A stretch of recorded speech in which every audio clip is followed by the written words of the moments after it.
All right. So the first thing I want to say is that I've been digging through to figure out whether the LRS is actually the low resolution spectrograph or spectrometer, or if it's officially low resolution spectroscopy. And I don't have an answer, but that's okay. So you guys should feel free to make up whatever you think the acronym should stand for. But what have we learned from commissioning? Well, the first thing is that we've learned that that we can actually take spectra out to 14 microns. There had been some debate about what the long wavelength cutoff would be. At the moment, I'd say that we can calibrate out to about 12-ish, and that will continue to improve with time. So 5 to 14 micron spectroscopy, and you've got two modes to choose from. You can choose slitless or slit, and slitless is basically for TSOs, and you can select that in the APT by selecting the slitless subprism array as opposed to the full array. The sensitivities differ because the slitless subarray is read out fairly quickly. We don't go as deep, and so you can sort of see here. This is the same figure that Stacy had shown earlier, but you can see that the LRS-slit is much more sensitive than the slitless mode.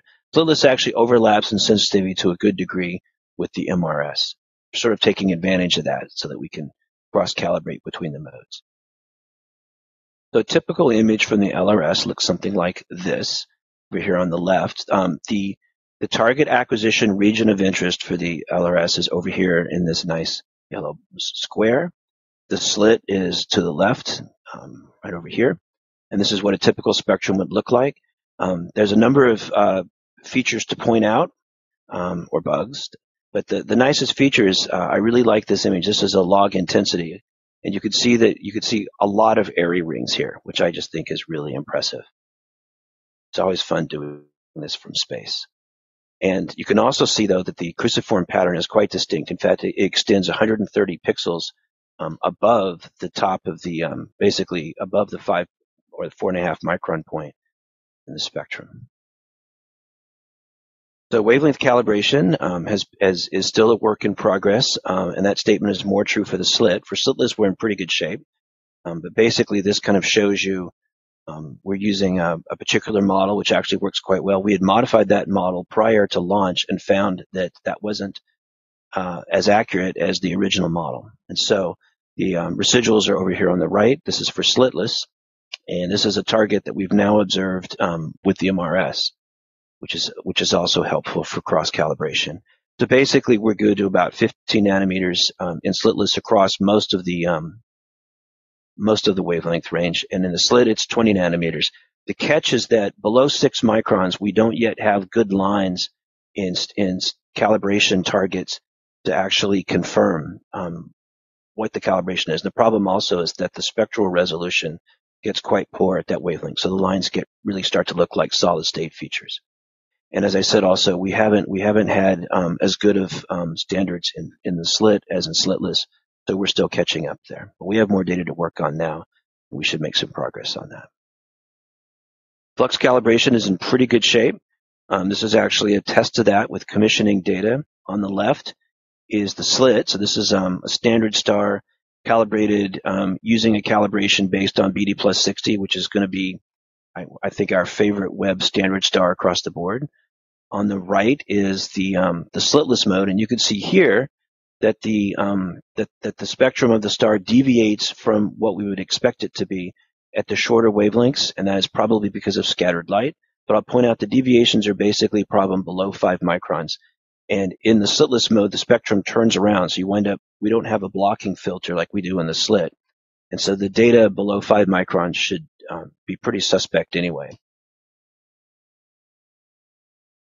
The spectral traces are an interesting issue. This is the quality of our spectral trace solution is not so important yet because of the way that we're extracting spectra from the pipeline.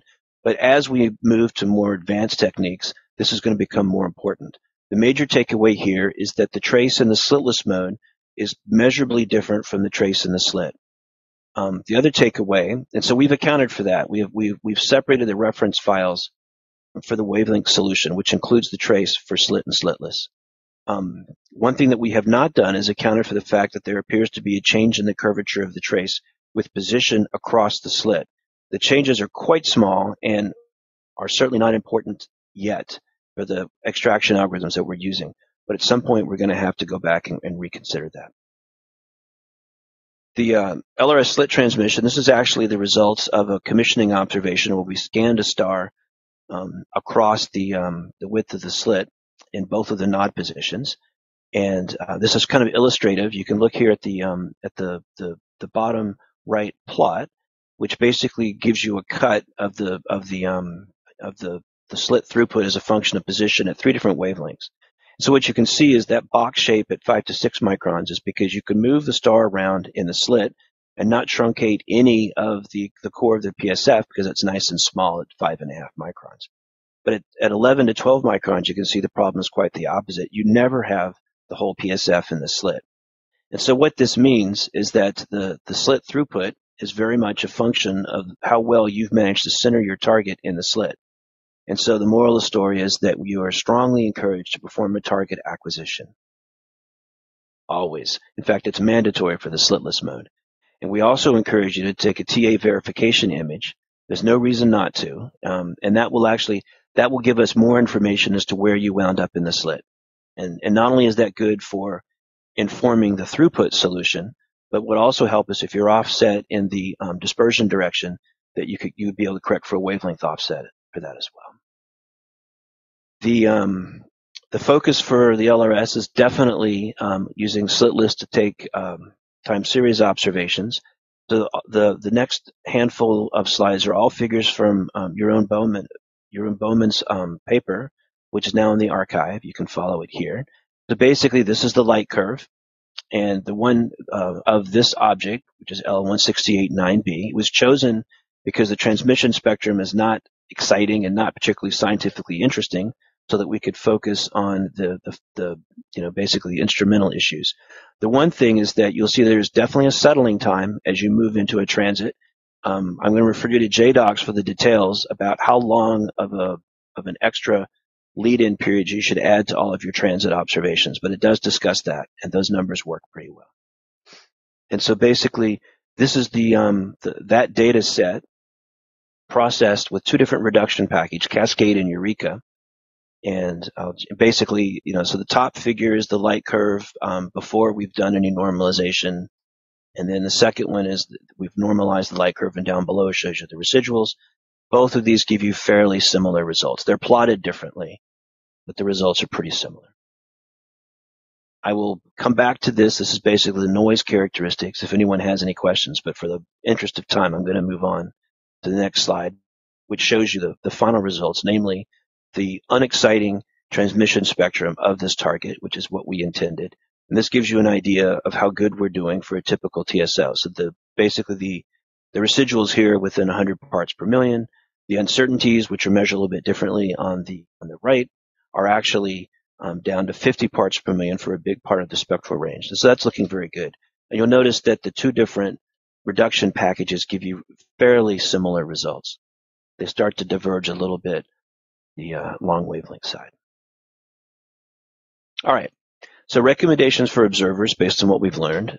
For the slit, we recommend target acquisition, and I want to emphasize that you need to make sure that if you're doing a self-TA, that your target is the brightest source within a radius of about 3.6 arc seconds, because that's the 5 arc second aperture, 2.5 arc seconds radius, but you have to multiply by the square of 2. You get the idea.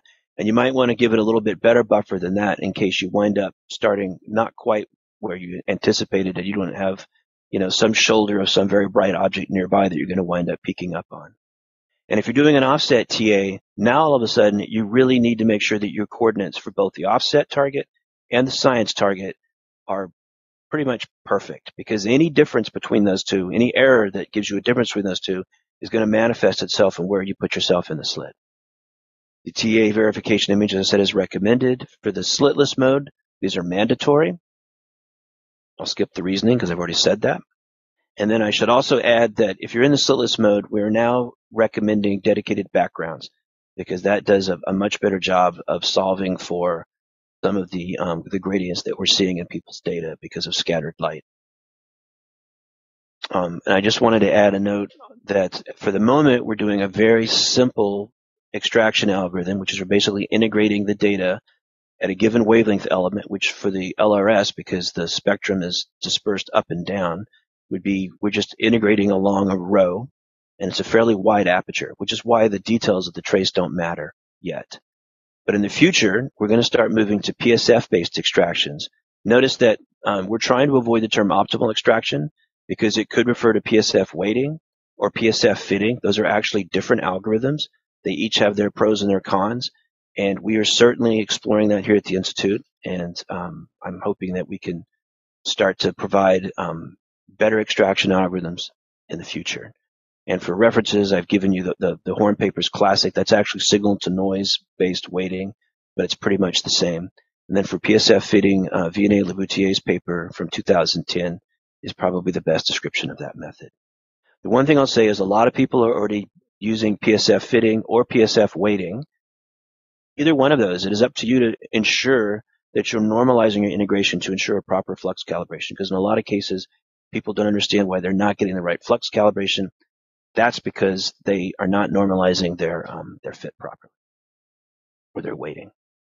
All right, and I have two more slides, which I won't go through for the interest of time, but you can refer to those if you download the slides, and that will basically tell you how you can go about doing your own extraction, because we have run into some issues. If we have some guide star issues, then you can wind up where your target is placed perfectly in the two node positions in the slit, and yet the coordinates are not right. And the extraction algorithm as it stands now is using the coordinates to determine where the extraction aperture is, which can lead to some pretty bonkers extraction algorithms and extraction apertures that it's defining. And so the thing to do is to build a JSON file, which looks something like this. All the details are here. I won't discuss those. And you can basically force the extraction where you know the source is in your data.